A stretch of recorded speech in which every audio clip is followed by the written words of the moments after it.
آج کچھ خوراک کے حوالے سے بات کرتے ہیں اور ذیابطیس سے منسلک کرنے کی کوشش کریں گے۔ ناشتہ جو ہے وہ کہتے ہیں کنگز بریک فاسٹ، بادشاہوں والا ناشتہ کریں۔ اس کا یہ مطلب نہیں ہے کہ نہاری سری پائے اور پوڑیاں روز کھانی ہیں، یہ نہیں کھانا، لیکن ناشتہ جو ہے اچھی وافر مقدار میں ہونا چاہیے۔ اس کے بعد وائٹ کالر، یعنی کہ وائٹ کالر جو ہے وہ لنچ کرنا چاہیے ہمیں، اور پور مینز ڈنر، رات کا کھانا ہمیں کم کھانا چاہیے۔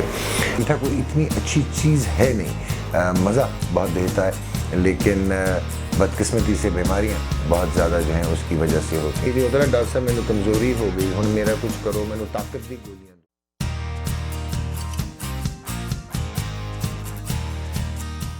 السلام علیکم جی، میں ہوں ڈاکٹر نعمان نیاز۔ آج کچھ خوراک کے حوالے سے بات کرتے ہیں اور ذیابطیس سے منسلک کرنے کی کوشش کریں گے۔ آپ کی ہماری بات چیت چلتی رہتی ہے۔ اب اگر ہم بات کریں جی خوراک کے حوالے سے، تو شاید ہمیں یہ پتہ ہی نہیں ہے کہ ہمیں کیا کھانا چاہیے، کب کھانا چاہیے، کتنا کا کھانا چاہیے۔ سب سے پہلے تو لیٹسٹ جو میڈیکل ریسرچ ہے اس کے مطابق ناشتہ جو ہے وہ کہتے ہیں کنگز بریک فاسٹ، بادشاہوں والا ناشتہ کریں۔ اس کا یہ مطلب نہیں ہے کہ نہاری سری پائے اور پوڑیاں روز کھانی ہیں، یہ نہیں کھانا، لیکن ناشتہ جو ہے اچھی وافر مقدار میں ہونا چاہیے۔ اس کے بعد وائٹ کالر، یعنی کہ وائٹ کالر جو ہے وہ لنچ کرنا چاہیے ہمیں، اور پور مینز ڈنر، رات کا کھانا ہمیں کم کھانا چاہیے۔ اب ہم لوگوں کو کھانا کیا چاہیے؟ ہم کاربوہائیڈریٹس بہت زیادہ کھاتے ہیں، ہم چینی کا بہت کثرت سے استعمال کرتے ہیں۔ ایک ہمارے ذہن میں یہ ہے کہ اگر ہمیں ذیابطیس نہیں ہے تو چینی ہمیں کچھ کہے گی نہیں۔ چینی سب سے زیادہ موٹا آپ کو اگر کرتی ہے تو وہ چینی کرتی ہے۔ لیکن ایک آپ کو پتہ کی بات اگر آج میں بتاؤں جو آپ نے کبھی شاید غور نہ کیا ہو، کہ اگر آپ زیادہ چینی کا استعمال کرتے ہیں اور آپ کو ذیابطیس نہیں ہے، اور اگر آپ ادھیڑ عمر میں آ گئے ہیں، 35-40 سال کی عمر میں آ چکے ہیں، میں 35-40 کی بات کر رہا ہوں، 50, 55, 80, 85 کی بات نہیں کر رہا، آپ کوگنیٹیولی، یعنی کہ ذہنی صلاحیت آپ کی کم ہوتی جاتی ہے اگر آپ زیادہ میٹھے کا استعمال کریں گے، تو آپ کی ذہنی صلاحیت یعنی کہ کوگنیٹیو ڈس فنکشن شروع ہو جاتا ہے، آپ کی یادداشت میں مسائل ہو سکتے ہیں۔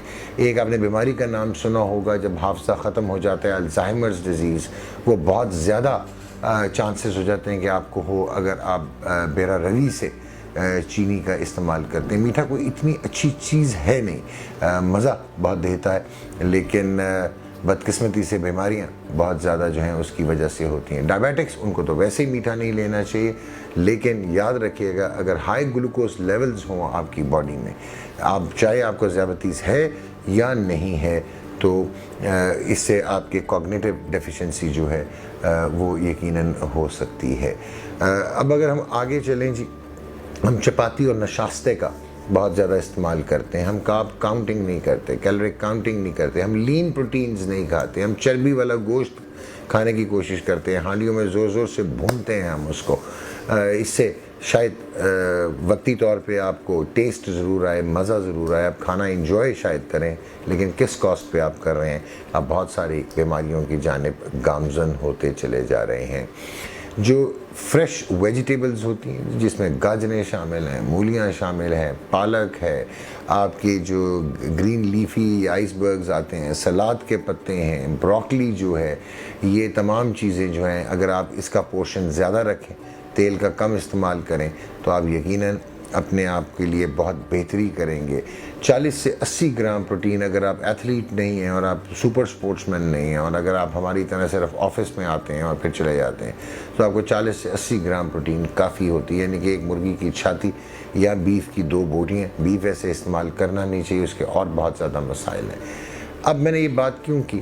کیونکہ جتنی بھی سبزیاں ہیں ان میں وائٹامنز کثرت سے ہوتی ہیں۔ اب ایک چیز ذہن نشین کر لیجئے کہ یہ جو ہوتا ہے نا، ڈاکٹر صاحب مینوں کمزوری ہو گئی، ہن میرا کچھ کرو، مینوں طاقت دی گولیاں دو۔ دنیا میں کوئی طاقت کی گولیاں نہیں ہیں، جو طاقت کی چیزیں ہیں وہ اینابولک اسٹیرائڈز ہیں، وہ مضر صحت ہوتے ہیں، آپ کو وہ ایون موت کی طرف دھکیل دیتے ہیں۔ آپ کا جو جگر ہے اگر صحیح کام کر رہا ہے تو وہ وائٹامنز بناتا ہے۔ ہاں، آپ ایسے اٹھا کے جا کے کیمسٹ کے پاس جا کے اور آپ یہ نہیں کہہ سکتے کہ جی مجھے وائٹامن بی بھی دے دو، کیلشیم بھی دے دو، میں یہ بھی کھا لوں، میں وہ بھی کھا لوں، آئرن بھی کھا لوں۔ کیوں کھا لوں؟ اگر آپ کے جسم میں آئرن لیول بالکل ٹھیک ہے، پانی کا ایک گلاس ہے اگر پورا بھرا ہوا ہے، اس کو آگے مزید بھرتے چلے جائیں گے تو اس پہلے جو ہوگی اس کے منفی نقصانات ہوں گے۔ یاد رکھیے گا یہ جو وائٹامنس کی گولیاں ملتی ہیں یہ میڈیسن ہے، یہ دوائی ہے، یہ ادویات کے زمرے میں آتی ہے۔ اگر آپ کو اس کی ضرورت ہے تو آپ اس کا استعمال کریں گے۔ اگر وائٹامن B9 یا فولک ایسڈ آپ کے خون میں کم ہے یا جسم میں کمی ہے اس کی، تو آبویسلی انیمیاز ہیں. کینسر بہت زیادہ آپ کو ہو سکتا ہے، ایفینٹی اس کی زیادہ ہوتی ہے. ذہنی صلاحیت کم ہو سکتی ہے آپ کے. مسل بلڈ اپ کا مسائل ہو سکتے ہیں. وائٹامن B12 اگر کم ہے آپ کے معدے میں، اگر آپ کو کوئی مسائل ہے اور B12 ابزارب نہیں ہو پاتی تو آپ موٹاپے کی طرف چلے جاتے ہیں. آپ کو میل ابزاربشن ہوتی ہے، آپ کا ہاضمہ ٹھیک نہیں ہوتا. سو وائٹامن C جو ہے وہ آپ کی بہت زیادہ وائٹیلٹی آپ کو دیتی ہے. آپ کی جلد کے لیے بہت بہتر ہے وائٹامن C، اس کا استعمال ضرور ہونا چاہیے. وائٹامن D جو ہے وہ ہڈیوں میں استعمال ہوتی ہے. یہ نہ سمجھیں کہ آپ سورج کے نیچے کھڑے ہو جائیں گے تو آپ کے لیے وہ بہت بہتر ہوگا. ہاں، to stand under the sunlight is much better, بہت سارے اور ریزنس میں، لیکن ذہن نشین کر لیجئے جو آپ کی وائٹامن D سورج سے آتی ہے وہ وائٹامن D2 ہوتی ہے جی. جو آپ کو چاہیے وہ وائٹامن D325 ہائیڈروکسی ہے، اور وہ یقیناً جو گردے میں یہ جا کے وائٹامن D2 کی کنورژن ہو سکتی ہے وائٹامن D3 میں. سو ذہن نشی کرے کہ وائٹامن D آپ کو کہاں سے ملے گی. آپ کو گوشت میں ملے گی، آپ کو ویجیٹیبلز میں ملے گی. سو اوور آل آئرن، اگر آپ کو بچیوں میں اگر مینسٹریشن ماہواری کی وجہ سے اگر ایکسیسو بلڈ لاس ہو رہا ہو خواتین میں، تو آبویسلی وہ بلڈ لاس انیمیا کہلاتا ہے. اس میں آئرن ڈیفیشنسی ہو جاتی ہے. آئرن ڈیفیشنسی نہ ہونے دیں، اس کی وہ مضر صحت ہو سکتی ہے. سو آپ کو ریکمپینس کرنا پڑے گا، آپ کو آئرن لینی پڑے گی. لیکن آپ اگر ہٹے کٹے ہیں تو آپ یہ نہ سمجھیں کہ طاقت آ جائے گی آئرن لے کے. وہ فولاد، ویسے آئرن کو فولاد کہتے ہیں، وہ آپ کو فولادی کہیں سے بھی نہیں بنائے گا. سو آئی ہوپ کہ آپ کو یہ چیز کلیئر ہوئی کہ کتنا ضروری ہے کہ ہم یہ جو پھکے مارنا شروع کر دیتے ہیں. نہیں، جس وقت آپ کا جگر کام کرنا چھوڑے یا آپ ادھیڑ عمر میں آ جائیں 55 سال کے بعد، پھر آپ اگر سپورٹیو وائٹامن لے لیں تو کوئی حرج نہیں ہے. امید ہے کہ آپ کو کوئی بات سمجھ آئی ہوگی کہ خوراک جو ہے زیادہ کھا لینے سے جان نہیں آتی. آپ نے کیا کھانا ہے اور آپ کے لیے کیا بہتر ہے. صحت ہوگی تو کوالٹی آف لائف ہوگی. اپنا بہت خیال رکھیں.